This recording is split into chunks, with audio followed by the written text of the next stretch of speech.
Baptist and his family knew who Jesus was. As Abraham foresaw the crucifixion and resurrection, so did John the Baptist foresee the same. This is confirmed in part with John's familiar words recorded in the Gospel of John chapter 1 verse 29, "Behold, the Lamb of God, which taketh away the sin of the world." It's evident in this statement from John chapter 1 verse 29 that John too had foreknowledge of whom Jesus was, the Messiah, and should be reminiscent of Abraham's response to Isaac. God will provide himself a lamb. Scripture also tells us that John was a man who was sent by God and charged by God to prepare the way for the coming of the Lord.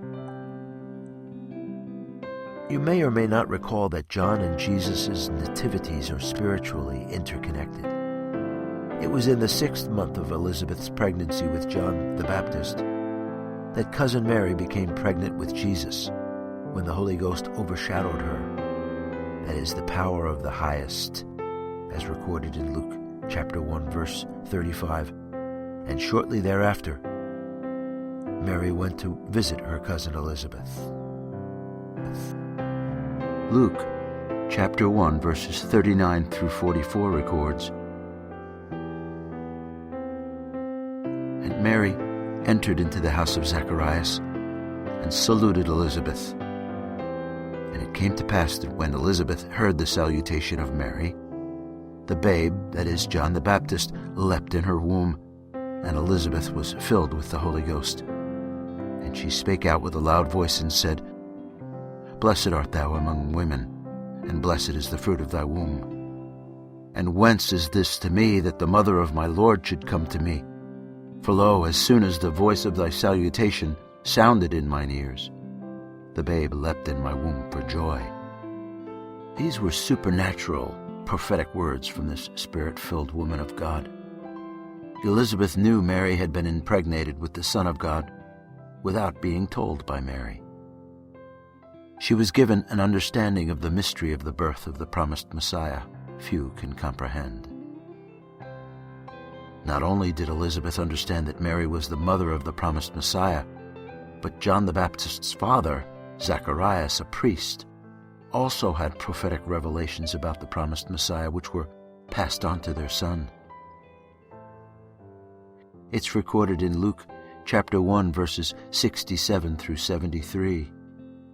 "And his father Zacharias was filled with the Holy Ghost, and prophesied, saying, Blessed be the Lord God of Israel, for he hath visited and redeemed his people, and hath raised up an horn of salvation for us, the oath which he sware to our father Abraham." See also Genesis chapter 22, verses 16 through 18.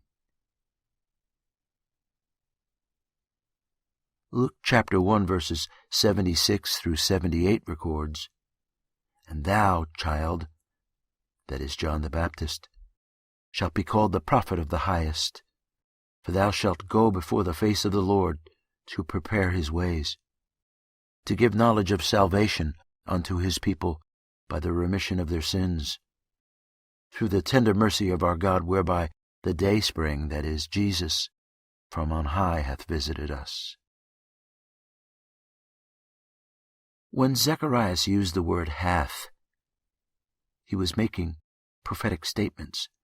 Zacharias was saying that Jesus had already visited and redeemed his people, yet Jesus was still in the womb of Mary. How could he have possibly known these facts? Could it have been because he and Elizabeth were filled with the Holy Ghost? To prophesy biblically is to reveal a future event by divine inspiration. Who was that horn of salvation? They knew. Job wrote in chapter 19, verse 25, "For I know that my Redeemer liveth, and that he shall stand at the latter day upon the earth." Abraham foresaw his Redeemer, his horn of salvation on Mount Moriah. King David praised the Lord upon whom he called in Psalm 18 verse 2, the horn of my salvation. In Luke chapter 1 verse 68, Zacharias told those present after the birth of his son John the Baptist, Blessed be the Lord God of Israel, for he, that is Jesus, hath visited and redeemed his people. This high priest was referring to the time when Mary, pregnant with our Lord and Savior, visited Elizabeth, Zacharias' wife. But there's more, much more. Being filled with the Holy Ghost, Zacharias stated in Luke chapter 1 verses 68 through 71, The Lord God hath raised up an horn of salvation for us in the house of his servant David, that we should be saved. It's in the words horn of salvation that vital interconnections are often missed between the Old and New Testaments and the bringing together the oneness between God and Jesus.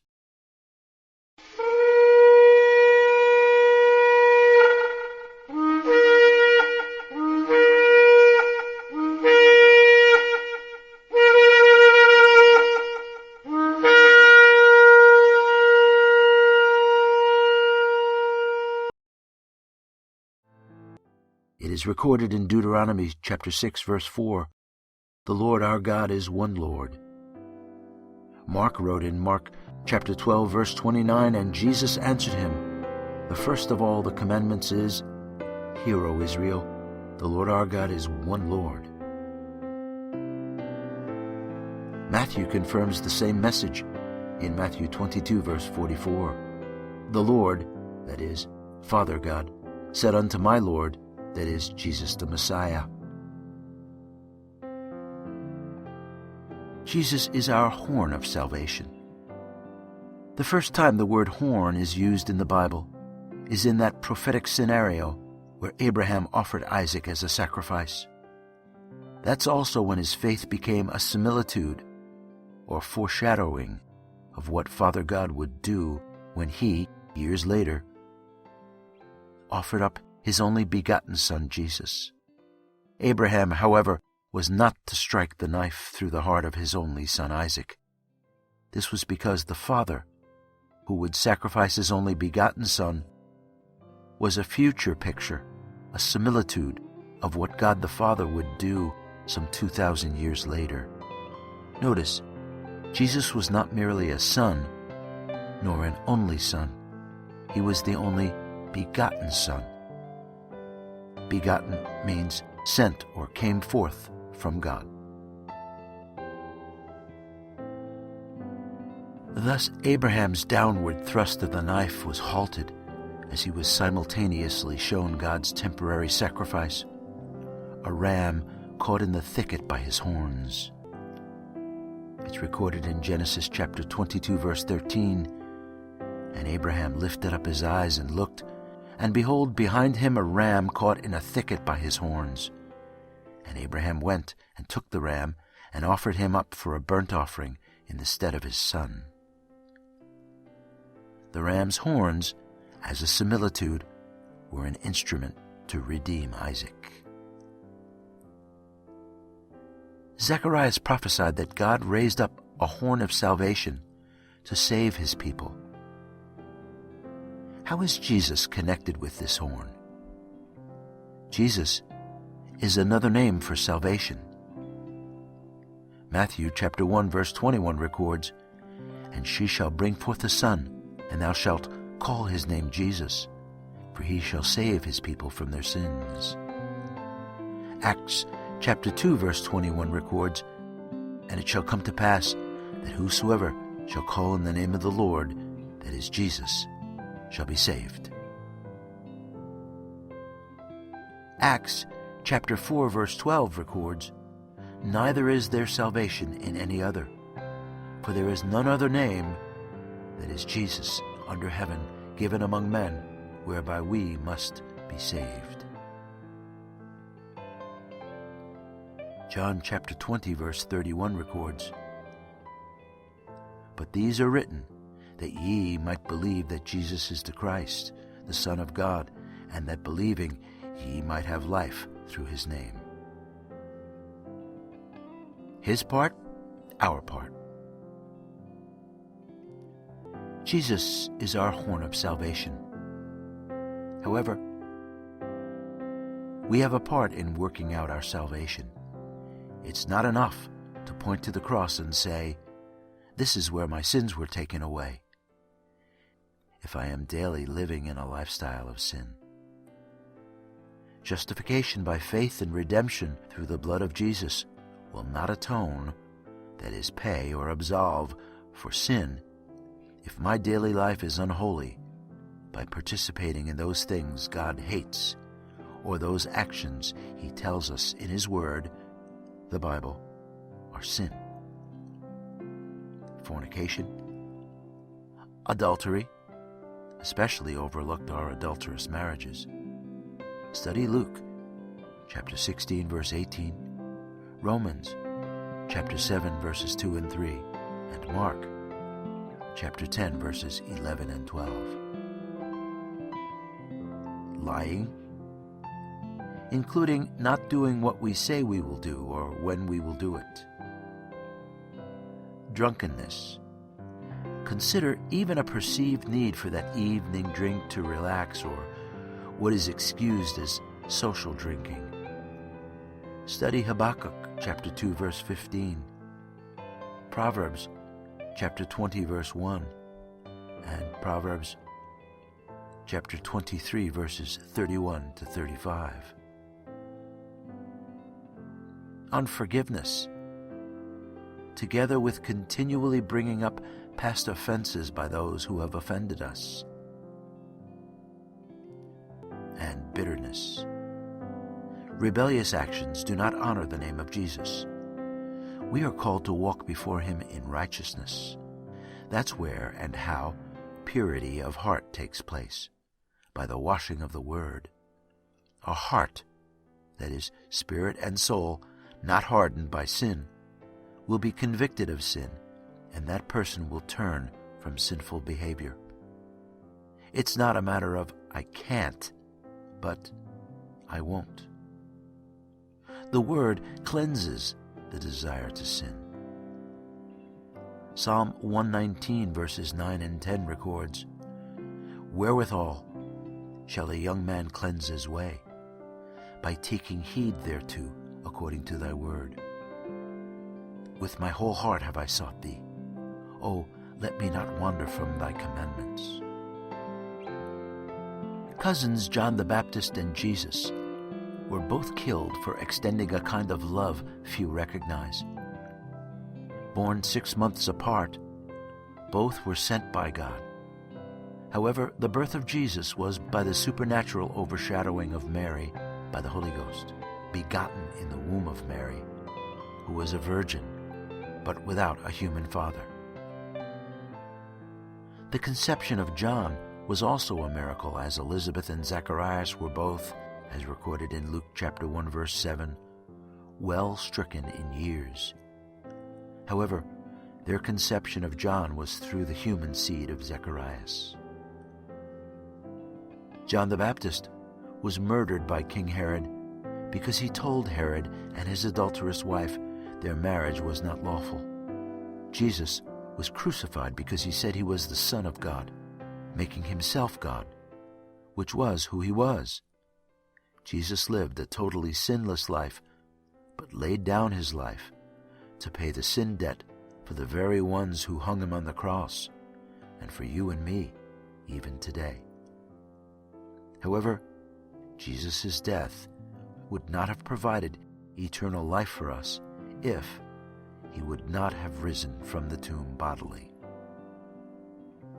Thus, it is the resurrection we celebrate, as without the miracle of Jesus bodily rising from death and escaping the tomb, never to die again, we would have no hope of eternal life and reigning and ruling forever with the Lord. We will have new bodies that are divine and supernatural. No man knows how we will be manifest. Everyone lives eternally. However, those who haven't turned from sinful lifestyles and made Jesus Christ Lord of their lives have a horrific existence awaiting them. The latter is described in part with these words, which were recorded in the Gospel of Mark, chapter 9, verse 44, where their worm dieth not, and the fire is not quenched.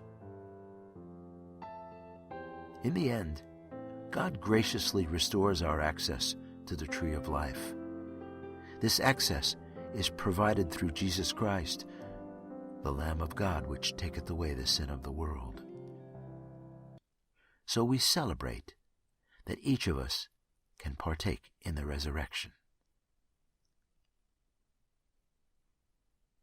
We here at Restoration of the Family wish you a joyful and pure Resurrection Day celebration.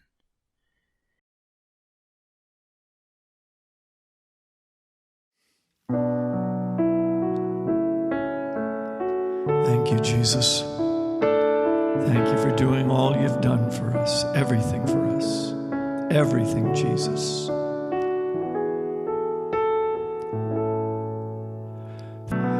Worthy is the Lamb. Worthy is the Lamb. Worthy is the Lamb, Jesus. Worthy is the Lamb.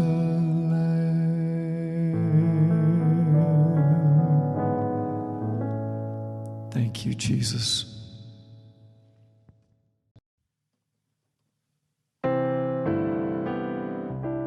If you have questions, would like prayer, or would like to dialogue about this teaching, please write us at the email address restorationofthefamily, and that is all one word, at gmail.com. Restoration of the Family is a biblically based 501c3 nonprofit organization.